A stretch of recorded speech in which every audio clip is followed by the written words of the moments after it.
Radio Publique Africaine.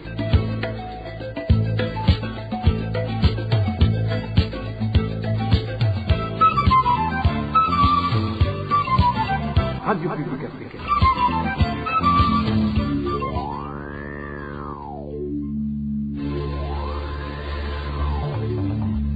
C'est le moment de suivre le journal parlé en français. À la présentation, Émile Nivasumbo. Bonsoir et bienvenue dans le journal du 9 janvier 2023. Voici les principaux titres. La majeure partie de l'eau potable détournée par l'usine du secrétaire général du parti au pouvoir au détriment de la population. L'indignation des habitants du chef-lieu de la province Makamba à suivre au cours du journal. Et 50 000 francs burundais, c'est le montant exigé pour enterrer les personnes décédées au cimetière de Muvyiru, c'est dans la province Chibitoke, et les actionnaires majoritaires de Kira Hospital dénoncent la mauvaise gestion de cette structure sanitaire. Ils ont adressé une correspondance à la direction de l'hôpital. Les détails à suivre également tout à l'heure dans le développement des titres.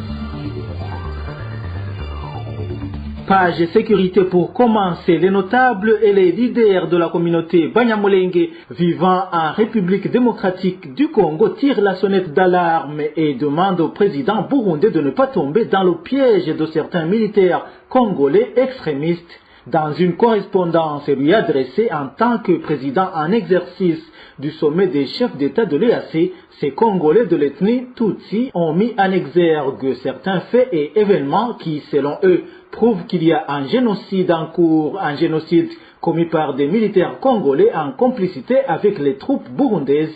Le contenu de cette correspondance avec Josiane Mouzaneza. Cette correspondance de 3 pages, datée du 5 janvier 2023, a pour objet, je cite, dénonciation d'une planification de l'épuration ethnique à l'endroit de la communauté Banyamulenge par les forces mutualisées congolo-burundaises. Fin de citation. Signé par 16 notables dont le président de la communauté Banyamulenge, ces Congolais issus de la composante ethnique Tutsi fondent leurs accusations sur leurs frères récemment assassinés, juste pour être nés Tutsi. Pour illustrer cela, ils énumèrent quelques cas d'assassinats perpétrés par des militaires congolais au cours de l'année 2022. Ici, ils parlent d'un mineur du nom de Mugaza Ngengani, tué en date du 9 octobre alors qu'il gardait le troupeau de vaches de son père. Ce dernier a été dépiécé comme un gibier par un militaire de la 12e brigade, lit-on dans cette lettre. 2 mois plus tard, plus précisément le 7 décembre, ce fut le tour d'un pasteur nommé Muzima Bihunda d'être tué par un militaire de la même brigade. Cet homme de Dieu a été fusillé dans une boutique où il était allé s'abriter contre la pluie. L'autre cas cité est celui d'un certain Ngabo Rutale René, cultivateur, retrouvé mort dans son champ, le corps présentant des plaies laissées par plusieurs coups de couteau. Toujours dans cette missive, cette communauté Banyamulenge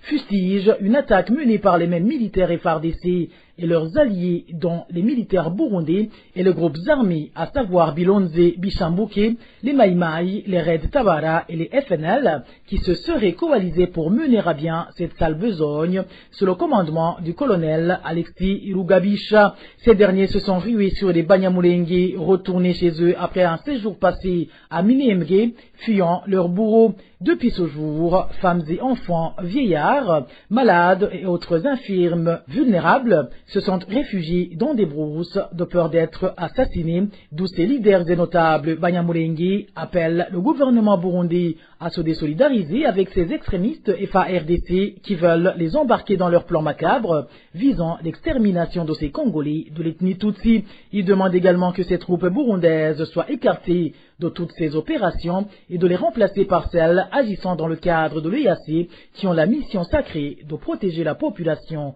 et ses biens sans distinction de race, d'ethnie ou de tribu. Toujours en page sécurité, la rédaction de la RPA a pu répertorier 2 cas d'assassinat au cours de la semaine écoulée dans 2 différentes provinces. La première victime est un certain Emmanuel Sindihewura. Il a été tué à coups de gourdin et de barres de fer à son domicile sur la colline Rawiro en commune Mutimbuzi. Nous sommes dans la province Karuzi. C'était le vendredi dernier. Les mobiles de cet assassinat restent inconnus. Le même jour, un présumé voleur qui n'a pas été identifié a été tué alors qu'il tentait de voler, selon les témoins, dans un ménage dans certains Heshimana situés dans la localité appelée Mugiamvubu en commune Mwakiro de la province Muyinga. La victime était avec d'autres bandits selon les témoins qui affirment qu'ils ont pu s'échapper. Dans un instant, nous parlons gouvernance.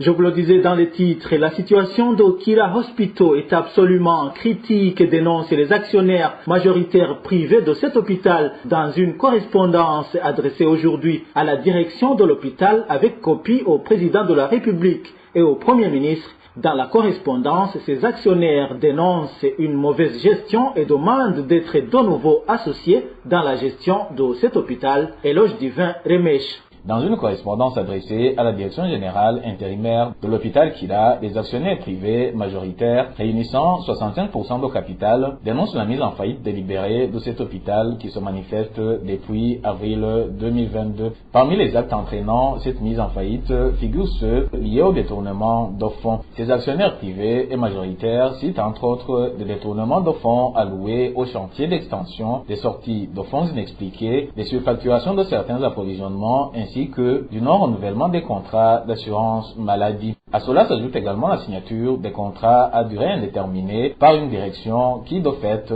assure l'intérim. La confiscation du rapport d'audit d'octobre 2022 par l'une des institutions étatiques actionnaires dans le dit hôpital, en l'occurrence la Socabou, constitue également un autre élément déclencheur d'une faillite selon les actionnaires privés majoritaires. Une organisation du travail entachée de lacunes et d'irrégularités au sein de l'hôpital Kira est aussi soulevée par les actionnaires majoritaires privés. Ici, ils font allusion au départ du personnel qualifié, au retard de salaire des employés, à l'absentéisme du personnel clé et au laxisme généralisé à tous les niveaux de la gestion. Des équipements de travail en panne constituent un autre fait qui démontre la faillite en cours de l'hôpital Kira. Les représentants des actionnaires majoritaires privés parlent à titre illustratif de 2 groupes électrogènes sur 3 et de 2 scanners qui sont en panne au moment où 2 tiers de véhicules sont cloués au sol. Sur base de tous ces éléments, les actionnaires majoritaires privés, représentés par le docteur Jean-David Pilot pour le compte de SwissMed International et Augustin Vazahitia pour le compte des actionnaires particuliers, sollicitent d'être de nouveau associés dans la gestion de l'hôpital Kira afin de le redresser. Dans cette correspondance, dont une copie d'information est également donnée au président de la République et au Premier ministre, ces actionnaires demandent aussi la libération du docteur Christophe Sahabo, qui fut directeur général de cet hôpital, afin qu'il contribue dans son redressement. Vous saurez que cette correspondance d'aujourd'hui suit une autre que les mêmes actionnaires avaient adressée en date du 26 novembre 2022 à Kira Hospital, avec également une copie d'information au président de la République. Poursuivant la page gouvernance, 3 maisons d'habitation ont été démolies ce matin au quartier Wuterere 1, zone Wuterere, commune Nahangwa, c'est en mairie de Bujumbura. Le maire de la ville de Bujumbura a participé à l'opération. Le motif de cette démolition n'aurait pas été communiqué aux propriétaires de ces maisons. Emmanuel Niungeko nous fait le point. Les habitants du quartier Buterere 1, cellule 3, en zone Buterere de la commune Nahangwa, indiquent qu'ils ont été surpris ce lundi matin lorsqu'ils ont vu le maire de la ville de Bujumbura, accompagné par le ministre ayant les infrastructures dans ses attributions, débarquer dans cette zone. Du coup, selon nos sources qui étaient sur place, tous les occupants de ces maisons ont été intimés l'ordre de sortir et l'activité de démolition a commencé.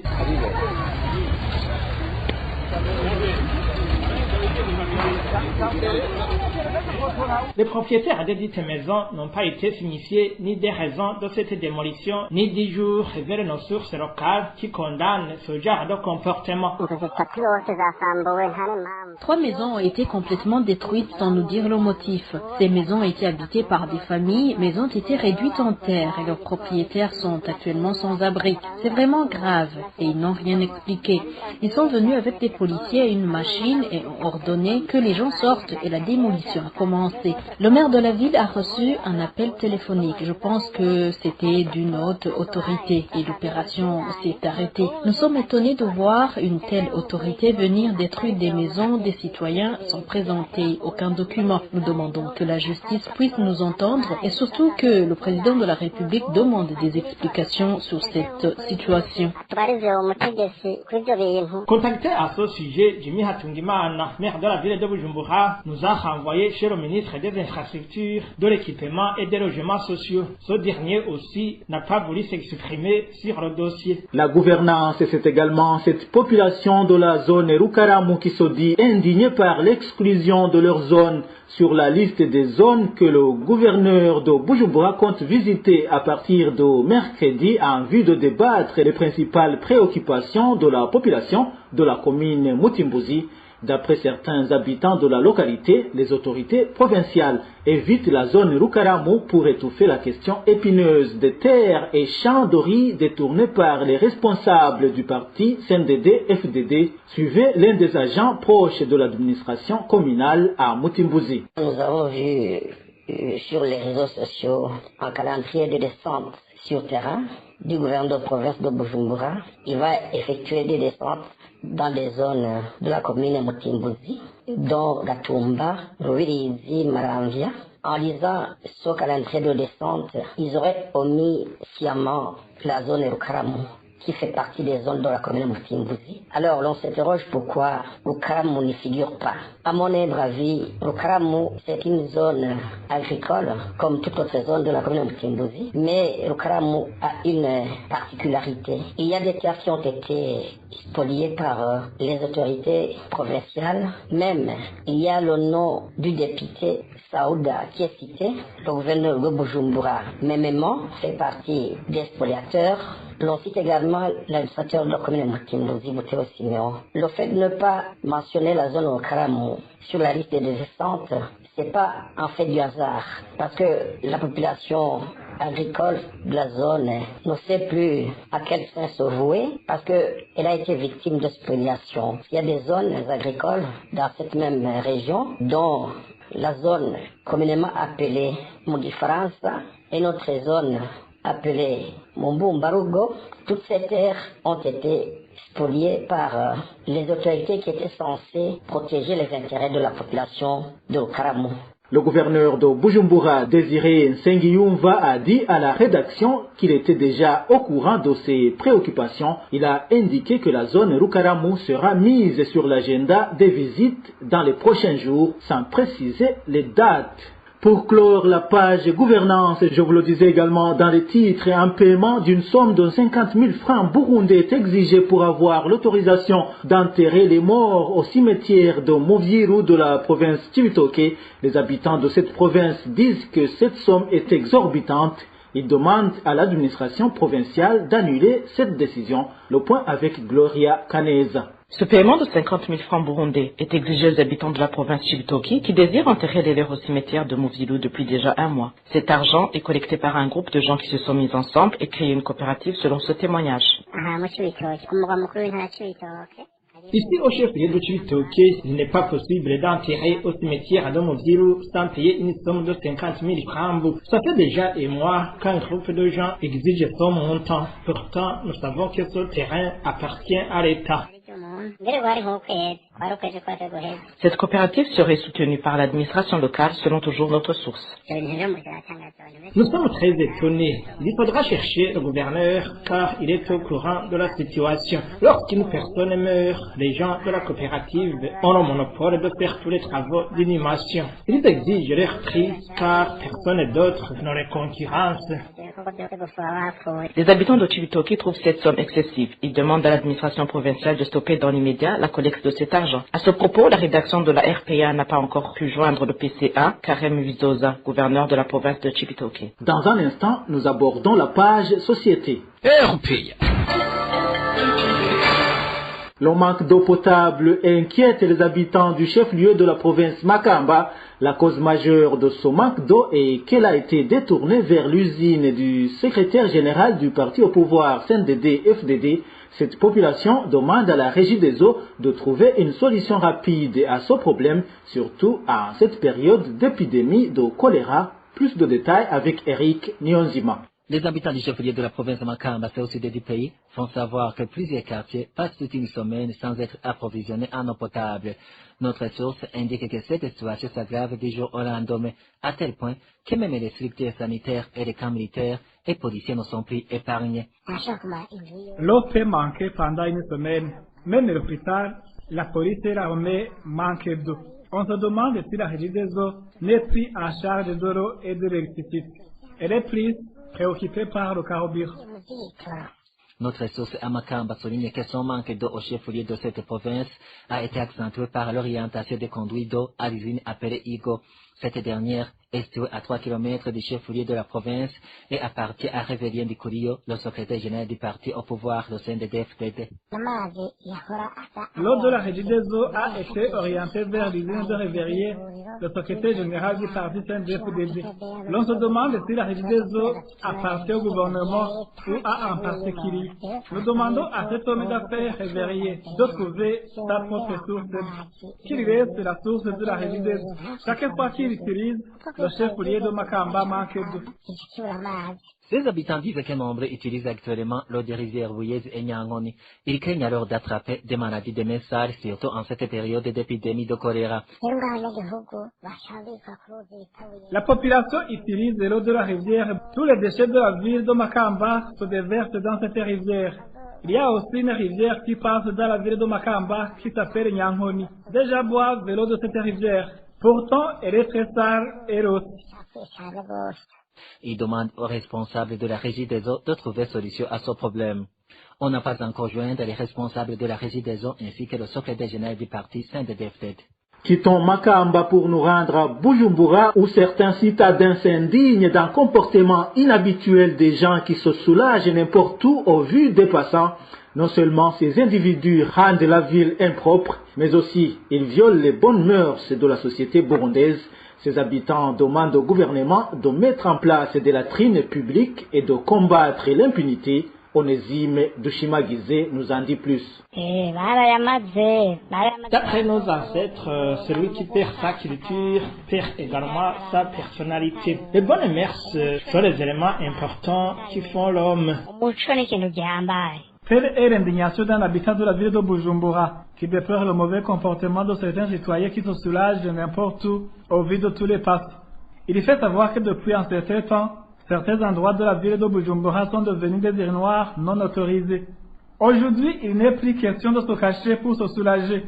Selon cet habitant de la mairie de Bujumbura.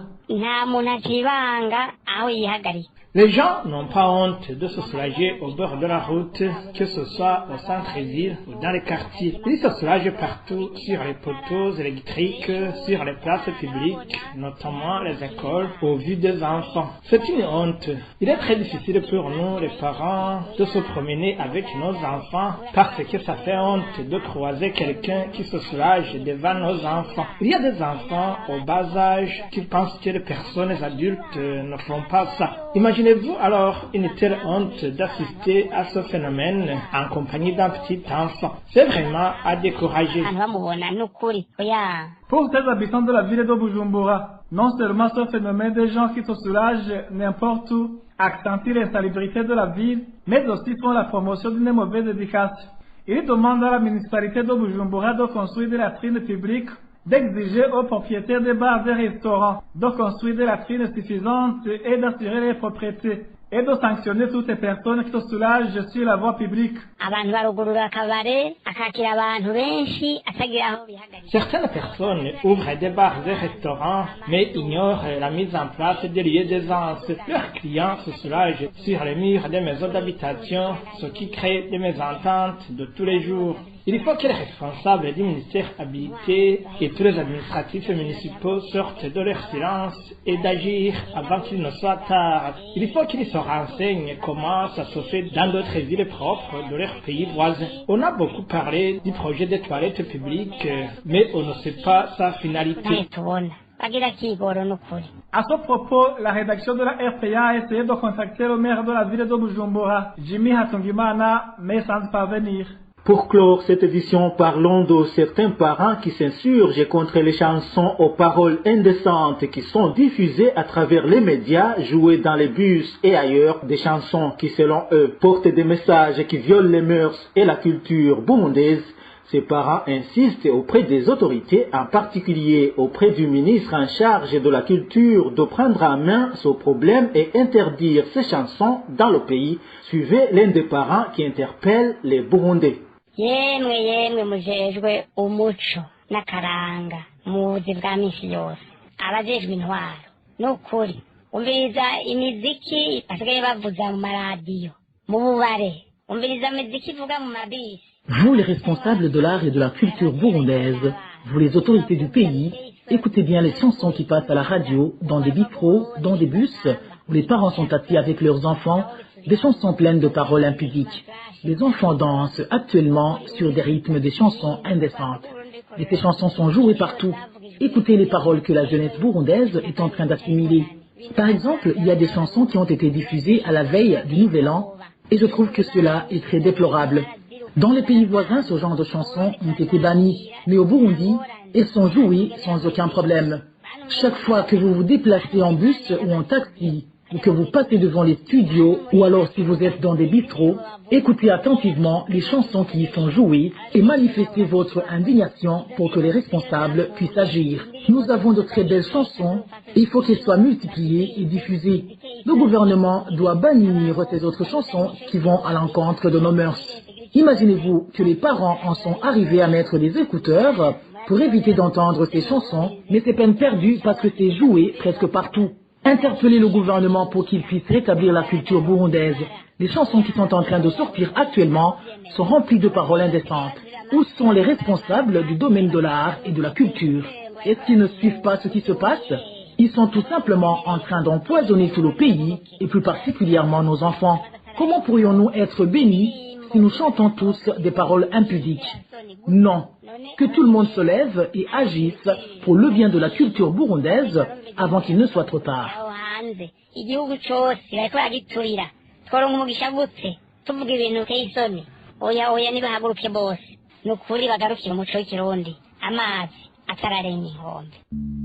Voilà, c'est par ici que nous mettons un point final au journal du 9 janvier 2023. Merci à vous tous qui nous avez suivis. À la présentation, c'était Émile Niwasumba. Je vous souhaite de passer une agréable soirée chez vous. Au revoir.